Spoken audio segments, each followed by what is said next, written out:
तो चलिए इस वीडियो में बात करते हैं आई टेबल्स की। तो आई टेबल्स क्या होते हैं? आई टेबल्स जो होते हैं वो आई टेबल ऑब्जेक्ट होते हैं, जैसे कि एरे हो गया, मैप हो गया, सेट हो गया, तो या फिर कोई स्ट्रिंग हो गई। तो इसके आइटम को हम लोग एक्सेस कर सकते हैं फॉर ऑफ लूप की मदद से। तो ये जो आई टेबल ऑब्जेक्ट होते हैं इनके आइटम को स्मॉल कोड के ज़रिए, कोड की मदद से, जैसे फॉर ऑफ लूप है, इसके ज़रिए हम लोग आसानी से एक्सेस कर पाते हैं।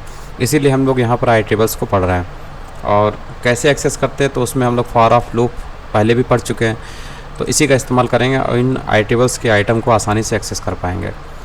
तो यहाँ पर ये बता रहा है कि फॉर, और यहाँ पर आपका ये वेरिएबल होता है और ऑफ कीवर्ड है, उसके बाद यहाँ पर आई टेबल ऑब्जेक्ट होता है, उसका नाम होता है, जैसे कि सेट हो गया या फिर मैप हो गया या फिर कोई एरे हो गया, फिर कोई स्ट्रिंग हो गई, इस टाइप में।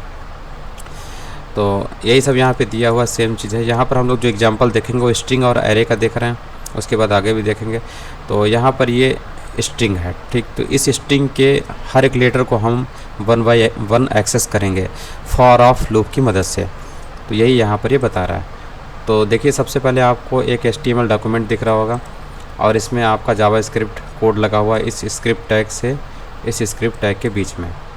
तो यहाँ पर इसने क्या काम किया, सबसे पहले ये बना रहा है, एक स्ट्रिंग इसने बनाई है और इसको एक वेरिएबल में स्टोर कर लिया।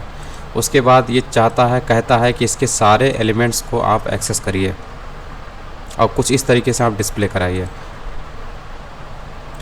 तो इसने यहाँ पर एक स्टोर करने के लिए एक वेरिएबल बनाया गया लेट कीवर्ड से, जिसमें एक एम्प्टी स्ट्रिंग डाली है इसने। उसके बाद इसकी सारी चीज़ों को एक्सेस करने के लिए यहाँ पर इसने फॉर लूप लगाया और फॉर लूप में यहाँ पर इसने एक वेरिएबल बनाया और ऑफ कीवर्ड है और यहाँ पर उस वेरिएबल का नेम है जिसमें स्ट्रिंग वैल्यू पड़ी हुई है। अगर आप सिंपली इसे इस्तेमाल नहीं करना चाहते तो आप ऐसा कर सकते हैं कि आप यहाँ पर इसको कॉपी कर लीजिए और इसको हटा दीजिए, डायरेक्ट आप यहीं पर स्ट्रिंग लिख लीजिए। तो ये क्या काम करेगा, ये जो लूप है ये इस स्ट्रिंग के सारे लेटर को 1 बाय 1 एक्सेस कर पाएगा। कैसे एक्सेस करेगा, तो ये जो x होता है, ये जब पहली बार चलता है तो इस स्ट्रिंग का जो पहला लेटर है उसको ये एक्सेस कर लेता है।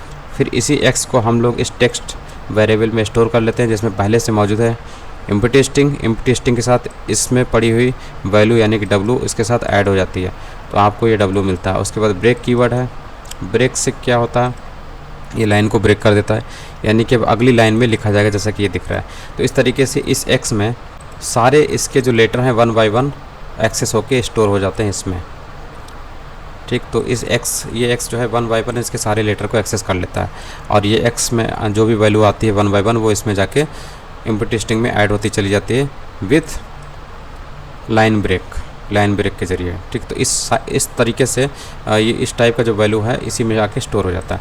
उसके बाद जब फॉर ऑफ लूप्स इसकी सारी चीज़ों को एक्सेस कर लेता है और स्टोर कर देता है इसमें, उसके बाद जब यहाँ पर आता है तो इसे एक जावास्क्रिप्ट का मेथड दिखाई देता है जो बोलता है इस HTML डॉक्यूमेंट में डेमो ID वाला जो HTML एलिमेंट है उसको खोजिए और उसके इनर HTML पर ये जो टेक्स्ट है इस टेक्स्ट की वैल्यू रख दीजिए जो कि यहाँ पर आपको लिखा हुआ है, ठीक है। तो इस टेक्स्ट में जो भी वैल्यू आई है इस फॉर लूप से हमें जो मिली है उसको डेमो ID वाले जो HTML एलिमेंट है उसके इनर HTML पे रखना है। तो डेमो ID वाला एलिमेंट कौन सा है, ये पैराग्राफ एलिमेंट है। इसके इनर HTML यानी ओपन टैग क्लोज टैग के बीच में इनर HTML होता है और इसी इनर HTML पे इस टेक्स्ट की वैल्यू रख दी जाती है। इस जगह पर ये इनर HTML यहाँ पे टेक्स्ट की वैल्यू रख दी जाती है जो कि पैराग्राफ एलिमेंट वेब पेज पर डिस्प्ले कराता है।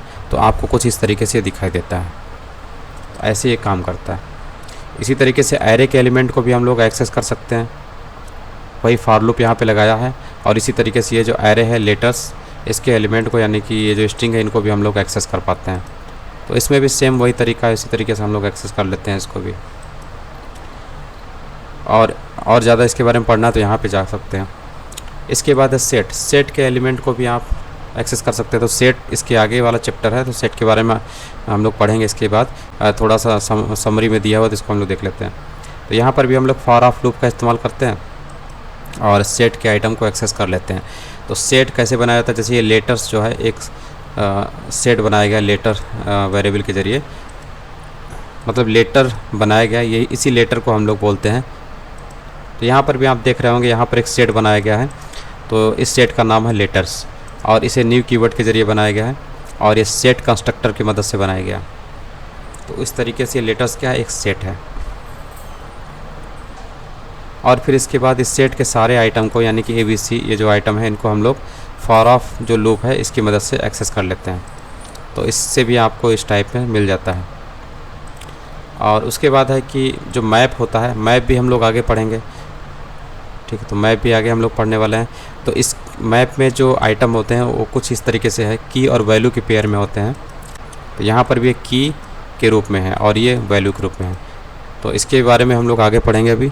तो इसके आइटम को भी हम लोग एक्सेस करते हैं। तो फ्रूट क्या है, एक मैप है जिसको मैप कंस्ट्रक्टर के जरिए बनाया गया। इसके भी आइटम को यानी इन आइटम को हम लोग एक्सेस कर सकते हैं विथ की एंड वैल्यू। तो इसके लिए हम लोग फॉर ऑफ लूप का इस्तेमाल करते हैं। तो यहाँ पर भी हम लोगों को की और वैल्यू के रूप में इसके सारे आइटम, मैप के सारे आइटम को हम लोग एक्सेस कर पा रहे हैं। तो बस सेम तरीका यहाँ पर भी जैसे हम लोगों ने इससे पहले भी पढ़ा था। और इसमें कुछ नहीं, इसके बाद अगले लेक्चर में देखते हैं सेट और मैप के बारे में।